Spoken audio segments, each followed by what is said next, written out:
Confinement, quels seront les changements par rapport à notre quotidien de ces derniers jours? La Première ministre a annoncé ce mardi soir une série de nouvelles mesures de confinement strictes.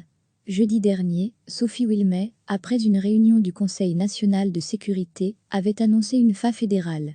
Aujourd'hui, la Belgique est montée d'un cran voire même de plusieurs crans supplémentaires en termes de sécurité pour éviter au maximum la contamination de nouveaux Belges au coronavirus.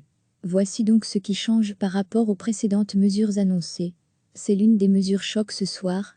Le mot d'ordre est clair, restez chez vous un maximum.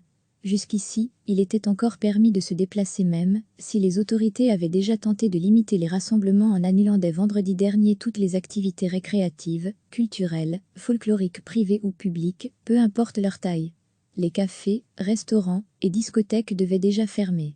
Mais désormais, dès ce mercredi midi, les restrictions se feront bien plus sentir, puisque seuls les déplacements indispensables seront autorisés, urgence, rendez-vous chez le médecin, aide à quelqu'un dans le besoin ou encore télétravail.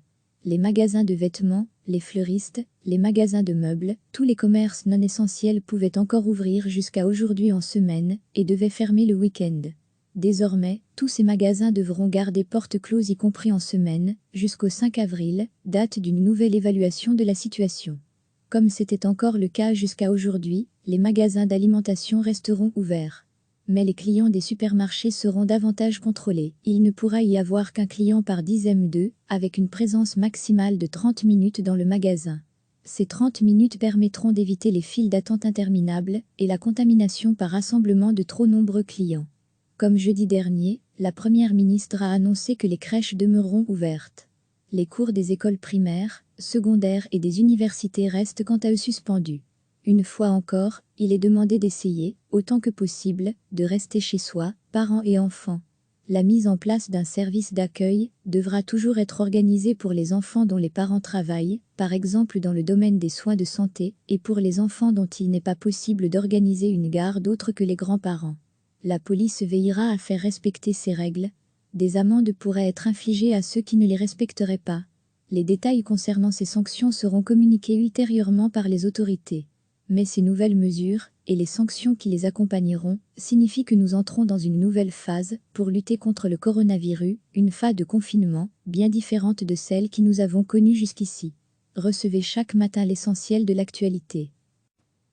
La Première ministre a annoncé ce mardi soir une série de nouvelles mesures de confinement strictes. Jeudi dernier, Sophie Wilmès, après une réunion du Conseil national de sécurité, avait annoncé une phase fédérale. Aujourd'hui, la Belgique est montée d'un cran voire même de plusieurs crans supplémentaires en termes de sécurité pour éviter au maximum la contamination de nouveaux Belges au coronavirus. Voici donc ce qui change par rapport aux précédentes mesures annoncées. C'est l'une des mesures choc ce soir. Le mot d'ordre est clair, restez chez vous un maximum. Jusqu'ici, il était encore permis de se déplacer même si les autorités avaient déjà tenté de limiter les rassemblements en annulant dès vendredi dernier toutes les activités récréatives, culturelles, folkloriques privées ou publiques, peu importe leur taille. Les cafés, restaurants et discothèques devaient déjà fermer. Mais désormais, dès ce mercredi midi, les restrictions se feront bien plus sentir, puisque seuls les déplacements indispensables seront autorisés, urgence, rendez-vous chez le médecin, aide à quelqu'un dans le besoin ou encore télétravail. Les magasins de vêtements, les fleuristes, les magasins de meubles, tous les commerces non essentiels pouvaient encore ouvrir jusqu'à aujourd'hui en semaine et devaient fermer le week-end. Désormais, tous ces magasins devront garder portes closes y compris en semaine, jusqu'au 5 avril, date d'une nouvelle évaluation de la situation. Comme c'était encore le cas jusqu'à aujourd'hui, les magasins d'alimentation resteront ouverts. Mais les clients des supermarchés seront davantage contrôlés. Il ne pourra y avoir qu'un client par dizaine d'eux, avec une présence maximale de 30 minutes dans le magasin. Ces 30 minutes permettront d'éviter les files d'attente interminables et la contamination par rassemblement de trop nombreux clients. Comme jeudi dernier, la Première ministre a annoncé que les crèches demeureront ouvertes. Les cours des écoles primaires, secondaires et des universités restent quant à eux suspendus. Une fois encore, il est demandé d'essayer, autant que possible, de rester chez soi, parents et enfants. La mise en place d'un service d'accueil devra toujours être organisée pour les enfants dont les parents travaillent, par exemple dans le domaine des soins de santé, et pour les enfants dont il n'est pas possible d'organiser une garde autre que les grands-parents. La police veillera à faire respecter ces règles.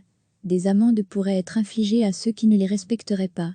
Les détails concernant ces sanctions seront communiqués ultérieurement par les autorités.